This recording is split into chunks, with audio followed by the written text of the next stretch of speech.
Sister Sis. Hey, how did y'all miss us? Because we sure missed you.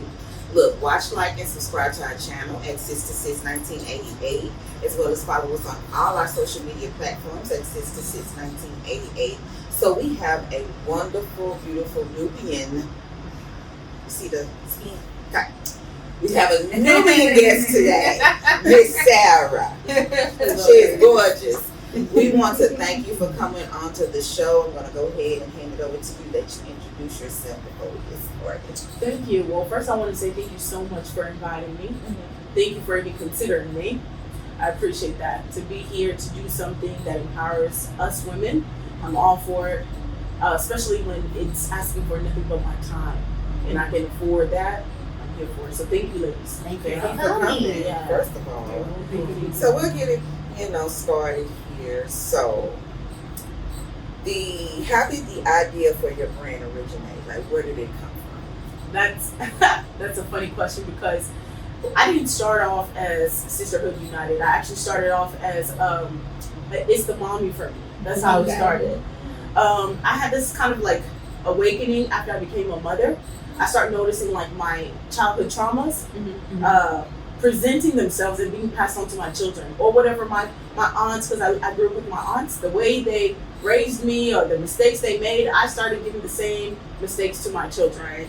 And I quickly realized like, I can only give what I have, so that means I need to change or gain new information so I can have something new to give to my kids. So I started the women empowerment group behind the name It's the Mommy for me, because I was a mother when I got into the path. But then later on, I would have ladies say, well, we don't feel comfortable coming because we're not mothers. Okay. And then I quickly realized that, the stuff that I'm talking about when it comes to emotional intelligence and so on, it has nothing to do with mothers or aunts or whatever. It's every woman, So I changed it to SisterHood United to be the umbrella that covers every woman, no matter the age, race, so on and so forth. Okay, great. So please explain what your organization does and what resources that you provide. So we are what I like to call a sister circle support group. We pretty much are just there to provide a safe space for us women to come and, I don't want to say vent, but to dig deep and release is how I would like to put that. So come, pour your portion in the nurturing pot, and then be fed by the same nurturing pot through the other sisters who also shared in the pouring of that pot. So we just come together, celebrate one another, nurture one another, and we pass on information about emotional intelligence and inner work. Anything that has to do with going deep within and meeting the person within, dealing with that younger version of yourself, and healing. Right? Yeah, whether you're healing in a support system or you're healing in front of a therapist, but just do the work, because the work you don't do is what you're going to pass on to whoever. And it may not be like your children, right? Like in my case, it could be in a relationship. It's still the same trauma you're going to pass on, because it's going to be reoccurring until it's been dealt with. Right? Yeah. So would you say you guys will provide, like, the group provides like a non-judgment zone for women to come? Definitely non-judgment, safe zone. We provide our content on 2 different platforms, Instagram, and then we do monthly brunches. Once a month we do monthly brunches. Okay. Okay. Called Sister Circle brunches. Okay. So I'm gonna ask the question in that with what's going on within DFW, we're starting to rank high as far as like abuse and all the forms of abuse. Do you have women that's coming in there dealing with that, or trying to know someone and trying to figure out how to help that person to get out of that situation? Okay. I have my own personal experience with abuse. Okay, I've been in an abusive relationship for 3 years, but that's not what you asked me. You asked me about the group, right? So you can do all of it, right. This is you. Just playing. Yeah, you're gonna say this is all about you. Like whatever you want to deliver. We do. Once a year, we'll do like a seminar type of thing. And last year we did it in February. So I rented out a venue and invited the girls. And I rented the venue from 4 to 8. We were there from 4 to 11 p.m. Because sisters is walking around looking beautiful as we do, but hurt, anger, worried, you know what I'm saying, sad, whatever uncle did, whatever mom did, whatever dad, you know, and we all grown women in there. Some are in their 50s that showed up, but they still what their ex-husbands did, or what or they didn't do, right? So I remember, I think the biggest type of abuse that gets a little bit deeper to me outside of like maybe like the molestation of children is when family members cross that line, right? So we had women that their father was the one who crossed that line of abuse, or the uncle or something like that was, you know, the one who crossed the line of abuse. And what I like about Sisterhood United and the Sister Circle is that somebody in the room has been through the same thing, or knows a friend or a sister, someone who's been through the same thing. So they're able to share, hey, I already passed this level and this is how I went through it. It may not be that you take every step that I took to get yourself out of the, you know, the situation you're in, but it sure is a good start. It's a good beginning. At least now you have information that you didn't have before. Right. You know what I'm saying? Now you understand that no matter what it is, whoever did whatever, as long as you don't forgive and move on, you stay trapped within yourself. Like you kind of like, you take the voice from you, because the voice comes from forgiveness. Forgiveness brings love for yourself and other people. So, do you find that in this world of today, is it still surprising how the abuse is still kept, while the culture still keeps that trauma going and don't relieve it, don't try to look for help somewhere? You guys came up and said, you know, this is why it's staying hush now. This is why it travels generation to generation. I feel like this happens because, once again, you can only give what you have. Imagine, it's kind of like generational curse in a way. The way I've been seeing it when I hear the stories, it's always like, well, my mother too, when she was young, something. And then there was nobody there. Even if she told the truth, no one was there to back her up. So when it comes the child's turn, she can't even believe it. Nah, that's not true. And plus, there's an embarrassment that comes with that. Your own father, we gotta announce that your own father, your own uncle's the one that's gonna bring shame to the family. You know, they already think we're crazy. Now they really go. You know what I'm saying? They're just gonna sign us off like black folks know. You know. Meanwhile, it's happening everywhere. Different cultures, different races. It's happening everywhere. It doesn't matter. Yeah. So it's not about any kind of race, anything. Okay. So I think it's hiding behind shame for the family name, or just, you know, the personal family is hiding behind shame, because no woman also wants to admit that I've been tampered with. Because I feel like it comes also with the level of personal shame. Yeah. Right? And after you announce that, who's going to go deep in there and deal with the hurt in your heart? Right? They might talk about it, so and so go to jail and stuff like that, but who's going in there? You know what I'm saying? And fix it. Right. Yeah. Okay. Even if the family has the money to send you to therapy, but you need like a support system. We like sit and talk about this. Yeah. It's one of those cuts that cuts deep. It's not a surface thing. So if it's being passed on over and over, I feel like it has to do with shame of the family, personal shame, or just the family, the authorities in that person's life is giving what they've been given. Like they don't know any better, right?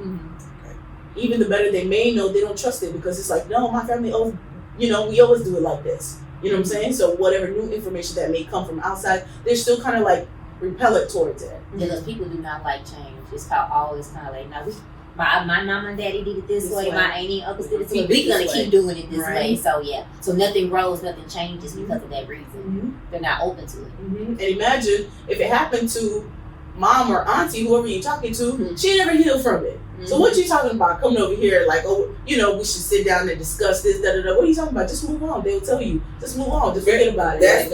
You're right. That's exactly what usually what happens. That's why I'm asking, see in those groups, if they're coming together, you're like, because I think sometimes women can feel, let me stop saying this, women and men in traumatic situations, let me say that, feel like, I can tell you all I want or whatever, share with you, but I'm still alone with it. You see what I'm saying? So I'm like in there, it seems like, you guys are providing this space, where you're saying, hey, it's okay.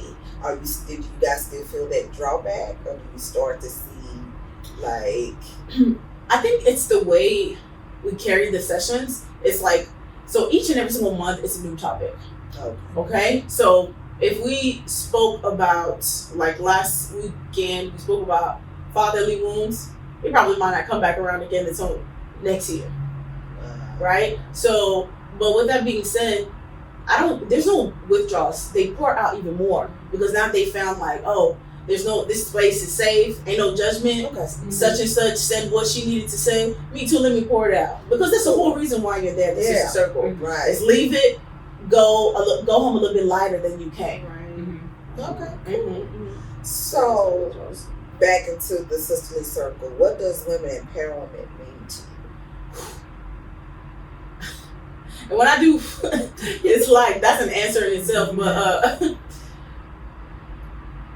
I don't know even if I say everything, if that word is enough to express what women empowerment means to the sister circle, because I feel like it's like an extension of, okay, look at it this way. A tree's strength, I believe, starts from the roots, right? And now the deeper, the stronger the roots go, the strong the tree is. And I believe women empowerment is like, the deeper we go, the more we provide that, is the roots going deeper and deeper and deeper. So that's how I see it. Okay. So if you can accomplish one thing on this journey, what would it be? First, I hope and pray that God continues to, I want to always be humble, because when success comes, sometimes it's so easy to just be carried away with, people place you on that pedestal. Right. I didn't put myself there, so it's easy to just kind of but definitely I want to, wherever I am, humility, I want it to be next to me, right? And just humbleness, I want it to be next to me. But my vision for what I do with Sister Circle is I want to get to a place where we can do like retreats. I want to get to a place where we can do retreats and invite therapists to come and actually have, sessions with the women. And also just wherever the retreat is, I'm pretty good about the scenery that equals peace and just like, harmony and things like that. So there'll definitely be water, beach, and things of that sort, maybe poetry, jazz. I want the women to come in. When you leave, you gotta, the whole point is come and leave lighter than you came. Don't take that back with you, So I think I missed the question, but hopefully I answered it. But ask me again just in case I didn't. No, I said if we can accomplish one thing on this journey, what would it be? So I want to heal more women's traumas, or at least be a part of that, because I know that's not a one man's job. I want to be a part of the team, join hands with whoever's about that inner work and inner healing for women.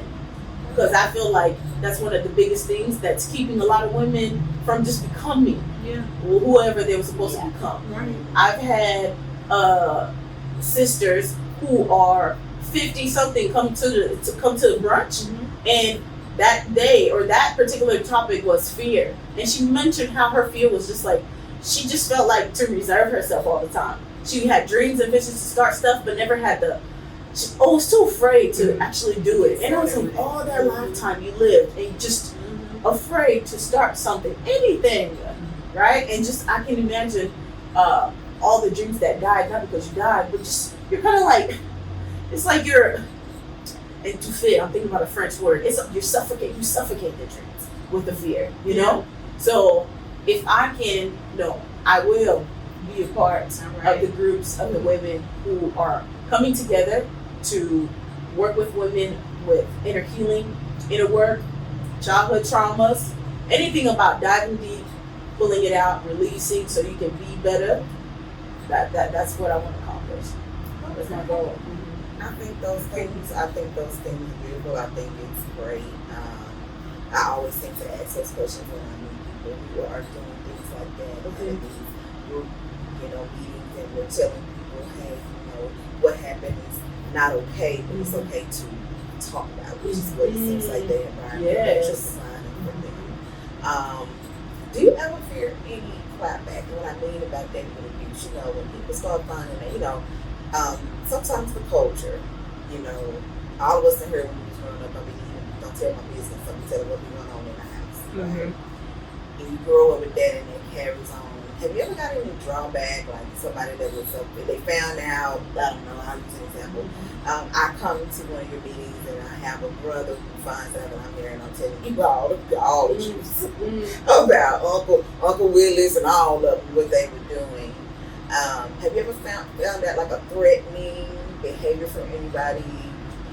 Gladly, unfortunately, no, I haven't. So we have this thing called a commitment statement. Okay. So I'm not even sure if we did it last time, but pretty much it says that before we start, I'll ask the ladies to raise their right hand and right finger, and you repeat these words that bond us in sisterhood in that moment, creating the safe space. Not just you came into safe space, but now you're verbalizing and saying it, right? And kind of like putting that authority out there that this is now a safe space. Just saying that, from this point on, this atmosphere is now a safe space for me and for you too, sis. And those words are not just said, but it's to declare that we're uniting here like grown women. We're about to pour out, and it's going to stay here. Right here. And when you leave, you're going to talk about what you took from it, not you said what? Right. Yes, exactly. That's what I'm talking about. Yeah. Right. Okay. Cool. But I've never received any.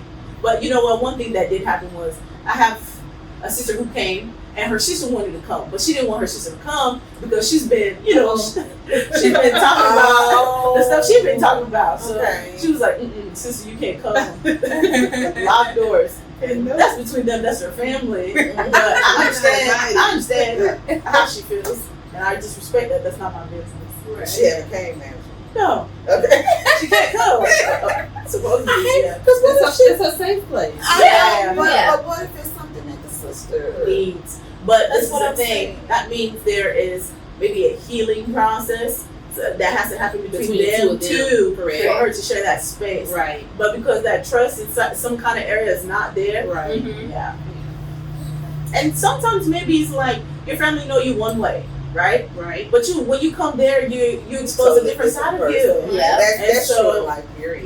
Your sibling might come there and be like, that is not true. She's sharing. That's not what I remember happening.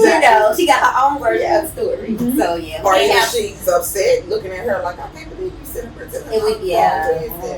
You see what I'm saying? Okay, well, sir, what you do is beautiful. Continue. Please let Sister Sis know how we can assist in any way. I don't have any more questions. No. Well, until next time. There's strength in sisterhood and support in sisterhood. Bye. Bye.